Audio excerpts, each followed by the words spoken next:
Hola queridos amigos, bienvenidos a esta entrega número 30 del podcast. Estoy sorprendido que hayamos llegado ya a 30 episodios, siento que el tiempo ha pasado muy rápido y si me hubieran dicho que iba a hablar precisamente de este tema en el podcast número 30, no me lo hubiera creído, pero tengo que hacerlo. Hoy el podcast se llama Mira con Miguel Arrazola en profundidad. Lo pensé de muchas maneras, como Mira con Miguel Arrazola. Arrazola en audio, Mira con Miguel Arrazola segunda parte o algo así, porque surge de un post que puse en mi blog en la semana pasada y, y ese post surgió porque el fin de semana anterior, el fin de semana sería 14 de septiembre por ahí, vi un video, el clip de un video donde el pastor Miguel Arrazola de la iglesia Ríos de Vida en Cartagena tiene un montón de cántaros y otros recipientes en la tarima del edificio, del templo, pues, y el hombre está hablando y básicamente está diciendo que la gente tiene que dar su dinero para ver la mano de Dios, o sea, dar todo lo que tiene, vaciar sus bolsillos literalmente, porque así es como va a ver la mano de Dios en uno de los apartados de ese clip de video, porque de verdad son 2 minutos, entonces no necesita uno mucho más contexto para saber qué tipo dijo lo que dijo. Y él dijo literalmente así. A Dios no le importa cuánto ganes, ¿me estás escuchando? A Dios no le importa cuánto ganes, a Dios lo que le importa es cuánto siembras. Eso es todo. Tú con el mínimo te puedes hacer millonario, hombre. A Dios no le importa cuánto ganes, a Dios lo que le importa es cuánto siembras. Eso es todo. Tú con el mínimo te puedes hacer millonario. Y la gente aclamaba y empiezas a ver cómo en el video cientos y cientos de personas empiezan a fluir como un río precisamente hacia la tarima para vaciar su dinero y tener plata. Eso me da ira profundamente porque yo soy pastor, soy un cristiano, soy miembro de una iglesia y cuando la gente escucha la palabra pastor, lo primero que piensa es que somos unos pillos, unos ladrones, que lo único que hacemos es aprovecharnos de la gente por personas como él, por personas que dan esta clase de declaraciones y hacen creer que lo único que le interesa a Dios es la plata que nosotros demos y que de una u otra forma estamos haciendo una transacción con el creador del universo, entonces vamos a llenar de plata. La gente escucha la palabra cristiano y piensa que la gente es como una especie de borrego sin cerebro que hace lo que le digan que está alguien allá en un púlpito. Y sí, hay muchas iglesias que se aprovechan de la gente. Hay muchas iglesias que hacen negocio con la fe. Y no sé si notan en mi tono, pero en serio estoy indignado con ese tipo de cosas, en serio estoy indignado con ese tipo de movimientos porque yo pertenezco a la iglesia, yo sigo a Jesús y me parece que ese tipo de cosas lo que hacen es manchar el buen nombre del evangelio y del Dios al que yo sigo. Yo no sé si ese pastor estudió teología o no, pero si uno es fiel a este llamado que tiene de servir a las personas, vea, uno se prepara de verdad. Yo me he matado el lomo durante los anteriores, no sé, 15 años estudiando teología porque quiero ser más sabio, no, porque quiero ser fiel al llamado que tengo, porque quiero hacerlo de la mejor manera. Ninguno de nosotros iría a un médico solo porque le nació ser médico. Uno va a una persona que ha estudiado y que es responsable con el conocimiento que tiene. Entonces yo creo que si uno está a cargo de las vidas de las personas, si uno de una u otra manera tiene influencia en la vida de las personas, uno debe prepararse de la mejor manera. Entonces, pues vuelvo y digo, yo no sé si el pastor Arrazola se ha preparado teológicamente o no, no tengo idea. Pero es que me parece que este tipo de cosas simplemente es cuestión de leer la Biblia bien para uno darse cuenta que esto teológicamente es traído de los cabellos y me atrevo a hablar con nombre propio porque uno, la verdad no sé si esto llegue a oídos de él o si le importe que aquí haya un pastor joven hablando al respecto o si esto siquiera tenga la mitad de influencia de la que él tiene. La verdad no importa eso, pero lo digo con nombre propio porque a veces uno tiene que enfrentar directamente las cosas que le molestan a uno. Y, y a veces necesitamos nuestra dosis apropiada de ira para enfrentar cosas que están mal. La ira en sí misma no es mala. La ira es una forma como Dios a veces habla a nuestro corazón para que se vuelva una inconformidad sagrada. Jesús, cuando llega al templo, ¿no es cierto? Ve a toda esta gente haciendo negocio con la fe de las personas y pues el texto bíblico usa expresiones muy evidentes de que Jesús tenía rabia, vuelca la mesa de los mercaderes y arma un látigo. O sea, si ustedes quieren ver a Jesús furioso, vayan a ese capítulo donde Jesús se pone bravo, bravo, porque hay gente que está haciendo negocio con la fe de las personas. Eso a Jesús le indigna. Entonces, la ira en sí misma no es mala, porque a veces la ira nos comunica, es un susurro de la voz de Dios. Hay muchas personas que piensan que por el hecho de Dios ser amor, entonces eso es contradicción con la ira. No, Señor, si usted ama a alguien, le va a irar todo aquello que atente contra ese alguien. Si usted ama a alguien, le va a dar rabia que esa persona la lastimen, la dañen. Si usted ama a alguien, usted se va a indignar frente al hecho de que le hagan bullying a su hijo, por ejemplo, o lastimen a su esposa o a su esposo en las redes sociales porque usted ama, ¿sí? Y amar a la persona no quiere decir que no sientes ira, al contrario, porque amas a la persona, sientes ira por ciertas cosas. Entonces yo no creo que hablar desde mi indignación sea algo menos amoroso, sino realmente es un acto de amor por la iglesia y por este trabajo sagrado que creo que significa el pastorado, como todo trabajo, pero especialmente el pastorado. Entonces, escribí este post que se llama ¿Por qué tengo ira con Miguel Arrazola? Y ahora quería comunicar en este audio, en este podcast, un poquito más en profundidad las ideas que allí no puedo decir, porque si no sería algo demasiado extenso para leer. Entonces, por eso quise hacer este audio, porque ya este hombre dice esto de a Dios le importa cuánto siembras, y entonces lo que debemos tratar de hacer es coger el toro por los cuernos, porque supuestamente esta gente utiliza la Biblia para decir esas cosas. Y entonces ese concepto de la siembra y la cosecha está en 2 Corintios capítulo 9, pues se agarran de ahí el versículo 6, porque dice, recuerden esto, el que siembra escasamente, escasamente cosechará, y el que siembra en abundancia cosechará. Entonces uno dice, uy, entonces de pronto tienen razón, o sea, se trata de uno dar plata, dar lo mejor. Y Pablo está hablando de una colecta que está haciendo entre las iglesias de esos sectores donde está escribiendo. Aquí le está escribiendo a la iglesia de Corinto, en varios sectores de Macedonia, Acaya y otras iglesias. Están haciendo una colecta para ayudar a cristianos que están en situación de vulnerabilidad en Jerusalén. Entonces, pues es plata la que está recogiendo Pablo para ayudar a las personas. Entonces, parece que leemos este texto y dice, uy, no, hermano, entonces a usted le toca es dar plata para tener más plata. Pero siempre, siempre es bueno leer un texto en su contexto. Y lean todo el capítulo 9 de 2 Corintios y se van a dar cuenta de muchas cosas muy interesantes. Por ejemplo, cuando habla en el versículo 11, un poquito más adelante, dice, ustedes serán enriquecidos en todo sentido. Y entonces uno dice, sí, todo es Dios lo que quiere es plata. Pero vean lo que dice, para que en toda ocasión puedan ser generosos. Toda bendición debe encadenarnos hacia la generosidad.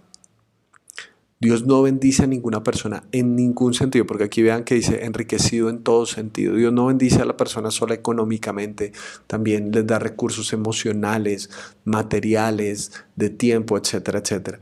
Pero el propósito de la riqueza no es que se estanque en nosotros, sino que genere más generosidad hacia otros. Y la generosidad tiene el propósito de dar sin recibir nada a cambio. Si uno da para recibir a cambio, lo que uno está haciendo es una transacción, no está siendo generoso. Pero quiero volver sencillamente atrás en el versículo 7, donde dice, leo el versículo 6 y otra vez el 7. El que siembra escasamente, escasamente cosechará, y el que siembra en abundancia cosechará. Y el versículo 7 dice, cada uno debe dar según lo que haya decidido en su corazón, no de mala gana ni por obligación, porque Dios ama al que da con alegría. Entonces nos damos cuenta que el problema de la generosidad no es un problema de recursos, es un problema de corazón. Porque Pablo no está diciendo que la gente tiene que dar un monto específico. O sea, si no das 500,000 pesos, no eres un cristiano, no. Cada uno debe dar, ¿qué? Lo que propuso en su corazón. ¿Por qué? Porque el problema fundamental con el dinero está en el corazón. Y a veces lo que hacemos es cristianizar las codicias de nuestra propia alma y entonces decimos, sí, el Señor me va a dar y yo declaro y yo decreto y todas esas palabras que usan este tipo de personajes solamente para secundar la codicia de nuestro propio corazón. Y lo que estamos haciendo ahí es seguir en nuestra vida los parámetros del entorno, no los parámetros de Cristo. Porque un corazón transformado es un corazón que es generoso. Entonces nos damos cuenta de algo muy interesante y es que la generosidad verdadera es una generosidad voluntaria. Vean que no proviene de mala gana, es decir, no como que me toca o algo así por el estilo, como tengo que dar porque si no la gente qué va a pensar. Pero también dice que no es por obligación. Es decir, no es porque alguien allá adelante me manipuló de una cierta manera para yo dar este dinero. Y quisiera agregar algo más. Tampoco es una transacción. O sea, si yo doy para que Dios me dé, en realidad yo no estoy dando. Yo estoy jugando a un trueque con Dios. Una persona que da es aquella que eso que da, llámese dinero, llámese vida, llámese tiempo, llámese recursos emocionales, lo que sea. Una persona que da no está esperando retener nada a cambio, no está esperando que le devuelvan algo. Porque nos damos cuenta cómo este maldito evangelio de la prosperidad nos ha hecho creer que si das más, entonces Dios te da más. Y lo único que nos interesa es obtener más. Entonces nuestro propósito de ser generosos no se está cumpliendo. Si tú quieres llegar al final de la vida con una cuenta bancaria completamente abultada, no entendiste el evangelio. El propósito de la vida es llegar al final y haber gastado todos los recursos que Dios nos había dado para bendecir a otros. Y aquí no estoy hablando solo de plata, entiéndanme por favor. Estoy hablando de dejar la mezquindad en la vida. Porque el evangelio lo que hace es que nosotros podemos hacer lo que hizo Cristo. Y es que el Dios sin condiciones, Dios sin esperar nada a cambio. Entonces no me vengan a decir que el evangelio de la prosperidad es un verdadero evangelio, porque el propósito del evangelio no es enriquecernos. El propósito del evangelio es transformarnos. Es que dejemos de vivir con esa idea transaccional. Y además esto es lo interesante de todo, porque hay un texto en Marcos capítulo 12, es una historia que pueden buscar, donde Jesús por un momento se sienta a ver a las personas que llevan su dinero al templo. Y hay grandes ricos que llevan grandes cantidades de dinero y al parecer se usa toda una pompa, ¿no es cierto?, para anunciar que tal persona dio millonarias cantidades. Y Jesús se da cuenta que hay una viuda que es pobre y esta mujer da solamente 2 moneditas, 2 monedas.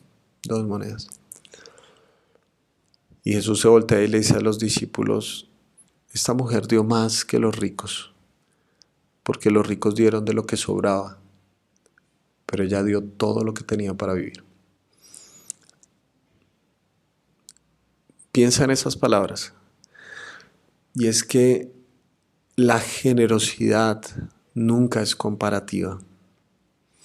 Es decir, míralo de esta manera. ¿Quién da más? Da más el jovencito que tiene 20,000 pesos a la semana y decide otorgar algo para personas en necesidad, decide otorgar 15,000 pesos, o da más un gran empresario que tiene una empresa súper recontra próspera y se gana 10 millones de pesos semanales y da 2 millones de pesos semanales. ¿Quién da más? ¿Quién da más? Porque si miramos el aspecto puramente numérico, decimos, no, pues el que dio 2 millones, 15,000 pesos, que es comparado con 2 millones. Pero, ¿A quién le costó más? En realidad, en su corazón, puede ser que este empresario, esos 2 millones sean las sobras de lo que utiliza en la cotidianidad, pero cuando este muchacho da 15,000 pesos para bendecir a otros, está sacrificando de su propia vida para bendecir a otros, y es dinero que probablemente nunca va a volver. Entonces, ¿quién es generoso? Como nosotros tomamos las cuentas es muy diferente a como Dios las toma, porque nunca, nunca se ha tratado de hacer un trueque con Dios, sino que se ha tratado de aprender que nuestra vida no depende del dinero, porque precisamente el mismo apóstol Pablo, que le escribió eso a los Corintios, que espero haya podido yo ser claro con explicar desde una perspectiva diferente qué es esto de la siembra y la cosecha. El mismo apóstol Pablo, en su carta a los Filipenses, en el capítulo 4, versículos 12 al 13, el versículo 13 es muy conocido porque dice, todo lo puedo en Cristo que me fortalece, pero vean el versículo 12, dice, sé lo que es vivir en la pobreza y lo que es vivir en la abundancia. He aprendido a vivir en todas y cada una de las circunstancias, tanto a quedar saciado como a pasar hambre, a tener de sobra como a sufrir escasez.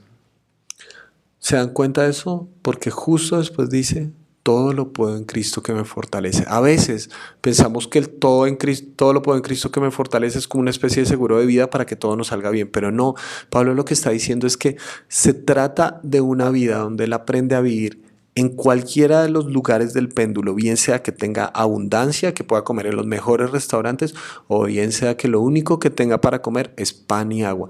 Es una persona que no va a negar a Dios, es una persona que no va a negar su fe si está atravesando por momentos de dificultad y de pobreza. Ese es el problema del Evangelio de la Prosperidad, que te hace creer que eres un buen cristiano solamente si tienes dinero. Y esa es la mentira más grande de todo este movimiento casi diabólico que se ha metido entre nosotros, que personas como Miguel Arrazo la siguen proclamando a diestra y a siniestra, porque en nombre de la verdad han dicho una mentira, y la gran mentira es precisamente una artimaña de Satanás que pretende transformar la verdad en aparente verdad, y la verdad verdadera es que Dios quiere que aprendamos a vivir en la abundancia y escasez.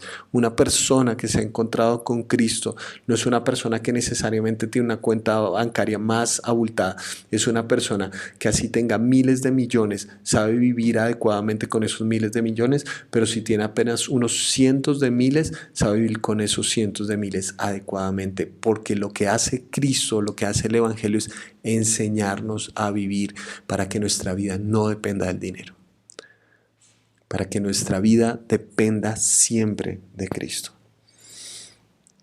Entonces, escucho estos mensajes como los de Miguel Arrazola y me da profunda indignación.